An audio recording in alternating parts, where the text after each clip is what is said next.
আমার পেট্রোল পাম্পে, প্রত্যেকটা পেট্রোল পাম্পে আপনারা গিয়ে দেখেন, আপনারা নিজেরা যান, আমি অনুরোধ করব যে ধারাবাহিকভাবে প্রতি মাসে তার সাপ্লাই কত, ডিমান্ড কত, সেটাই কিন্তু প্রতি মাসে মেনটেন করা হচ্ছে। তারপরেও এই মার্চ মাসে কিন্তু আরও 10% বেশি সাপ্লাই দেওয়া হয়েছে, তারপর কেন ক্রাইসিস?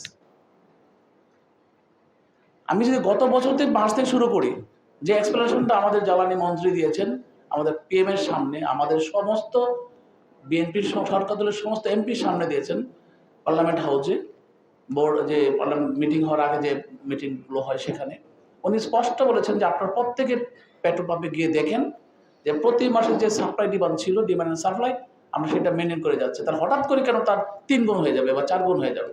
তাহলে আমি কেন দেব? নিশ্চয়ই তার পিছনে কোনো অশনি সংকেত, তার পিছনে কিছু অন্য কোনো কারণ আছে। আমি সন্দেহ করতে পারি কেউ আমাকে বিপদে ফালানোর জন্য বোতল নিয়ে লাইনে দাঁড়িয়ে থাকতে পারে।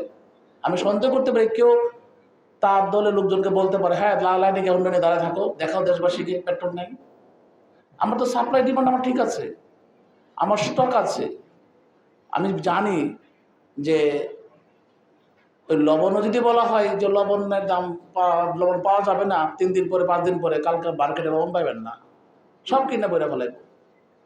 আজকে যদি একটা পেট্রোল পাম্প, যদি আপনার শাহবাগের এই আশপাশে একটা পেট্রোল পাম্পে যদি ঢাকা শহরের আশপাশ থেকে সবাই চলে আসে এখানে, অবশ্যই এখানে ক্রাইসিস হবে। কাজে আমাদেরকে সবাইকে চিন্তা করতে হবে যে আমরা আমাদের নিজ অবস্থান থেকে আমাদের যা দরকার তা নিয়ে আমরা চলি। হঠাৎ করে আমি মজুত করবো, সেই পরিস্থিতি থেকে বেরিয়ে আসতে হবে, এটা একটা জিনিস।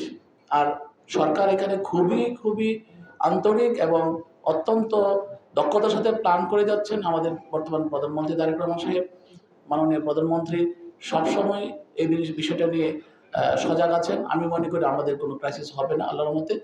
যদিও আমরা একটা ধাক্কা পেয়েছি ইরানের সাথে যুক্তরাষ্ট্র এবং ইসরায়েলের যুদ্ধে, আর আমাদের দেশে এরকম প্রবলেম আসবে, অতীত এসেছে রাশিয়া এবং ইউক্রেনের যুদ্ধের জন্য।